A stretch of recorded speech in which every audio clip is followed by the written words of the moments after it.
শুরু হয় এবং গেল 2 থেকে 3 দিন ধরেই মূলত এই উচ্ছেদকৃত জমি সীমানা প্রাচীর নির্মাণের চেষ্টা করছিল বিআইডব্লিউটিএ। সেটি নিয়েই মূলত উচ্ছেদকৃত জমির মালিকদের মধ্যে এক ধরনের উত্তেজনা বিরাজ করে এবং তারা দাবি করতে থাকে যে তাদের সঙ্গে আলোচনা না করে আসলে কোনো ধরনের আলোচনা ছাড়াই তাদের নথি বা কাগজপত্র না দেখেই মূলত তাদের যে জমি সীমানা প্রাচীর দেয়া এটি অন্যায়ভাবে দেওয়া হচ্ছে এবং একই সঙ্গে সুপ্রিম কোর্ট সহ বিভিন্ন আদালতের নিষেধাজ্ঞার কথাও তারা উল্লেখ করছেন।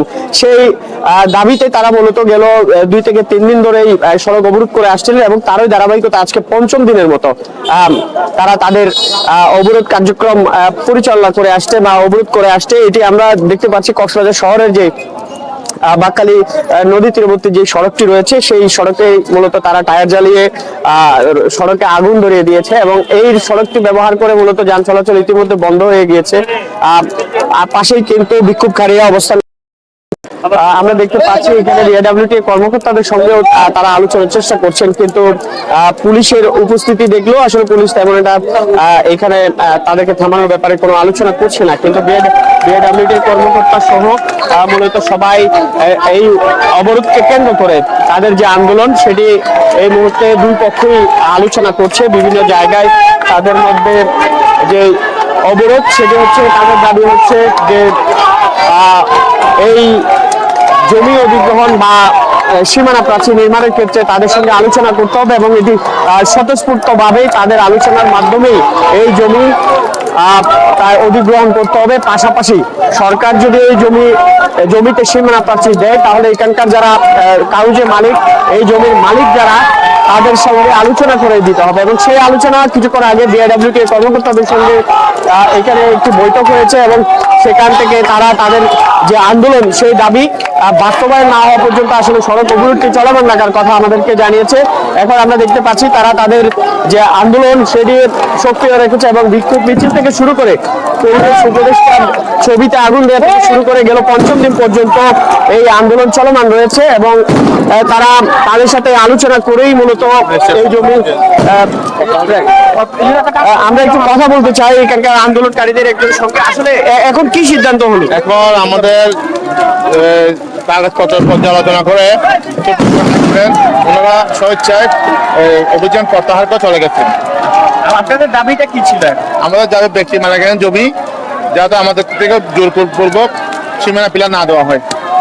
ভাই আপনারা আসলে যৌক্তিকতাটা কিভাবে বলছেন? যে এই যৌক্তিকতাটা আমরা বলছি যে এগুলি যারা এখানে লোকাল যারা অফিসার আছে ওরা উপরে সঠিক তথ্যটা দিচ্ছে না। আজকে মিস্টার স্যার এসে মানুষের জমি এটা স্যারের কাছে আমরা কি করি,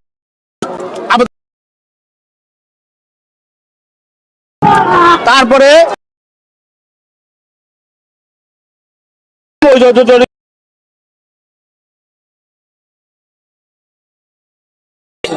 উনিশ সালের একটা প্রতিবেদনে আছে, ওই প্রতিবেদনের জায়গাগুলি মূলত বেলার মামলা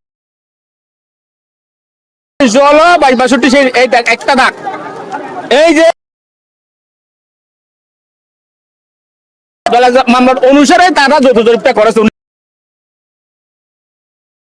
আপিল করে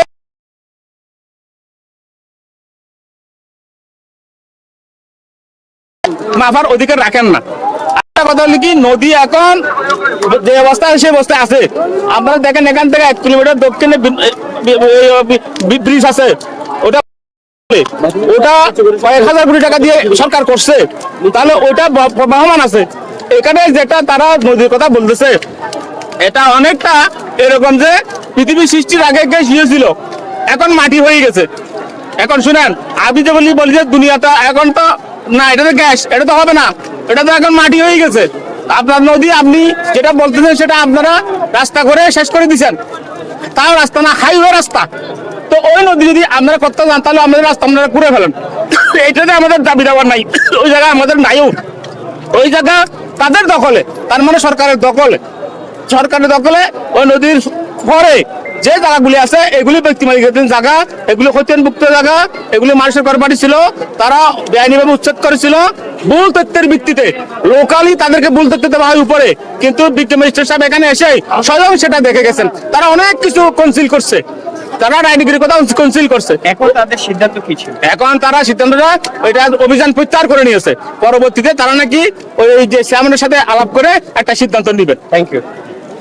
আমরা দেখছিলাম আসলে যে কথা বলছিলাম যে আন্দোলনকারীদের যারা প্রতিনিধি ছিলেন তাদের সঙ্গে আমরা মূলত কথা বলছিলাম যে নির্বাহী ম্যাজিস্ট্রেটের নেতৃত্বে মূলত আন্দোলনটি শুরু হয়েছিল এবং সেটি যে নির্বাহী ম্যাজিস্ট্রেটের নেতৃত্বে মূলত এখানে সীমানা প্রাচীর দেওয়ার যে সিদ্ধান্ত এবং বিআইডব্লিউটিএ থেকে শুরু করে পুলিশ প্রশাসনের লোকজন এখানে জড়ো হয়েছিলেন এবং সেটি প্রতিরোধের উদ্দেশ্যে মূলত এই অবরোধের ঘোষণা দিয়েছিল এখানকার বসবাসরত মানুষ বা এই জমির মালিক দাবি করা যারা রয়েছে তারা।